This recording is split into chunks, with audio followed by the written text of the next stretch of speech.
Budget की mega coverage के लिए आवाज की पूरी टीम तैयार है। मेरे साथ सीएनबीसी आवाज के मैनेजिंग एडिटर अनुज सिंघल, साथ ही नीरज वाजपेयी, वीरेंद्र कुमार और हर्षदा सावंत मौजूद है।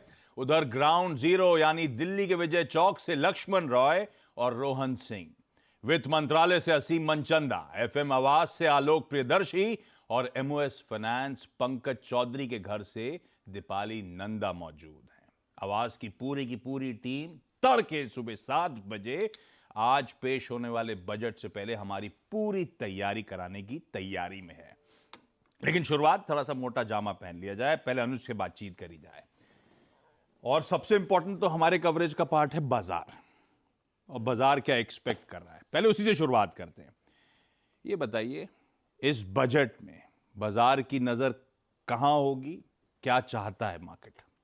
बिल्कुल आशीष, 2003 से हम बजट की कवरेज कर रहे हैं। मेरे ख्याल से ये 25वां या 26वां बजट होगा। लेकिन एक चीज़ है, बटरफ्लाइज अभी भी उतनी ही होती हैं बजट वाले दिन। और आज सुबह भी एक हल्की सी एक नर्वसनेस थी बजट को लेकर, और इतने साल हो गए फिर भी वो नर्वसनेस रहती है। कहते हैं कि वो अच्छी चीज़ होती है, कि इसका मतलब ये होता है कि आप चीज़ों को सीरियसली ले रहे हैं। तो पहले तो खैर देखिए, ये बजट बहुत इंपॉर्टेंट है और हर बजट इंपॉर्टेंट होता है, लेकिन ये वाला क्योंकि ये नई सरकार का ये पहला बजट है, इसके लिए देखिए खैर हमारी पूरी टीम, रिपोर्टेड टीम तैयार है और हमारे बाकी एडिटर्स तैयार हैं, तो उनसे हम बाकी बात करेंगे। लेकिन मैं सिर्फ अपने आप को मार्केट पे फोकस कर रहा हूँ।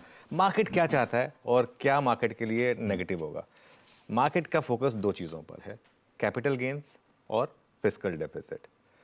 कल जो इकोनॉमिक सर्वे आया वो काफ़ी इंटरेस्टिंग था। उसने कुछ डर जगाया है कि शायद कैपिटल गेन्स टैक्स में कुछ चेंजेस होंगे, एटलीस्ट एफ&ओ में चेंजेस होंगे। मेरा ये मानना है कि उसको आप बजट से अलग रखें, उस पर एक कंसल्टेशन हो, उसके बाद डिसाइड करें। अभी के लिए जो कैपिटल गेन्स है वो ठीक ठाक है रजीम। मैं तो ये मानता हूँ कि बढ़ाने की तो कोई ज़रूरत नहीं है, उल्टा कम करने पर विचार करना चाहिए। जो हमारे पहले एक समय पर जीरो टैक्स रजीम हुआ करता था long term capital gains tax पर, एक्चुअली अगर आपको ऑप्शन से लोगों को दूर करना है, सबसे बड़ा इंसेंटिव ये होगा कि आप वापस long term capital gains tax को जीरो कर दीजिए, जो पहले एक टाइम पर हुआ करता था। तो एक अपने आप लोगों को एक इंसेंटिव मिल जाएगा।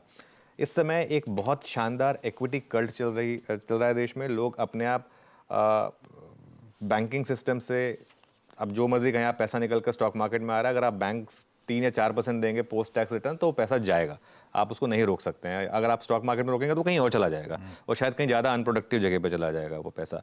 तो एक कैपिटलिस्ट सोसाइटी में आप ये नहीं डिसाइड कर सकते कि पैसा कहाँ जाएगा, वो जिसका पैसा है वो डिसाइड करेगा।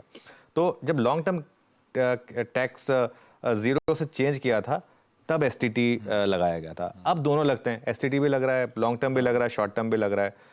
एक चीज़ जो सुनने में आ रही है कि लॉन्ग टर्म कैपिटल गेन्स की जो परिभाषा है उसको चेंज कर दिया जाए। बाकी एसेट क्लासेस में जैसे 2 साल है रियल एस्टेट वगैरह में, तो उसको भी 2 साल कर दिया जाए। एक काउंटर व्यू इसका ये है कि क्यों ना रियल एस्टेट को भी 2 साल से 1 साल पे कर दिया जाए। अगर आपको यूनिवर्सली करना है तो उसको भी 2 साल से 1 साल कर दिया जाए। तो ये मेरे ख्याल से एक चीज़ हो गई। दूसरी चीज़ जो बाजार चाहता है वो है फिस्कल डेफिसिट। 5.1% इंटरिम बजट में बोला गया था। उसके बाद आरबीआई ने एक बड़ा डिविडेंड दिया जो मार्केट ने पचाया, जिसके बाद हमने एक बड़ी रैली देखी मार्केट में।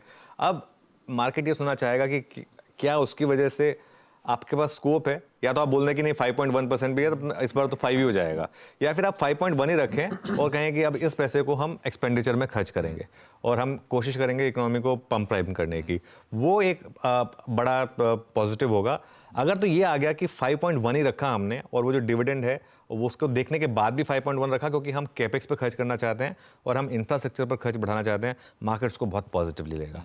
और बाकी जैसे मैं रामदेव सर से बात कर रहा था उस दिन, उन्होंने कहा था कि सरकार खुद चाहे तो इस आराम से 5 लाख करोड़ रेस कर सकती है। तो डाइवेस्टमेंट, प्राइवेटाइजेशन तो आई थिंक अब सरकार के एजेंडा पे नहीं है, लेकिन डाइवेस्टमेंट पर आई थिंक ढंग का टारगेट होना चाहिए। बाकी मिडिल क्लास के लिए थोड़ा सा डिस्पोजेबल इनकम उनके हाथ में थोड़ी ज़्यादा है, उस तरीके से कुछ काम करें। और एक और चीज़ जो मार्केट को सबसे बड़ा रिस्क है इस समय बजट को लेकर, वो ये है कि जो इलेक्शन का वर्डिक्ट आया उसके बाद क्या यहाँ पर फ्रीबीज पे थोड़ा सा फोकस होगा, या फिर वो एकदम टाइट बजट होगा उस सेंस में। क्योंकि एक चीज़ तो क्लियर है, अगर आप महाराष्ट्र का भी अगर आप पिछले 1-2 हफ्ते की डेवलपमेंट देखें, कहीं ना कहीं उस फ्रीबी कल्चर ने हर्ट किया, और वहाँ कहीं ना कहीं इनको सबको लग रहा है कि नहीं ये करना पड़ेगा, तो थोड़ा सा मिक्स करना पड़ेगा, लेकिन उसकी तरफ बहुत ज़्यादा ना जाए। वैसे ही जो मोदी सरकार का एक एजेंडा रहा है उसमें पॉपुलिज्म की बहुत ज़्यादा जगह रही नहीं है, तो मेरे ख्याल से बजट पर शायद ऐसा ना हो। डिफेंस, रेलवे, कैपिटल गुड्स, इन पर फोकस हो, ये सब मार्केट चाहेगा बेसिकली। बिल्कुल ठीक है, ये इंपॉर्टेंट चीज है। और सबसे इंपॉर्टेंट, अगर कुछ टैक्सेशन में बदलाव आ रहा है वो, और दूसरा फिस्कल डेफिसिट यानी कि वित्तीय घाटे का आंकड़ा, ये सबसे इंपॉर्टेंट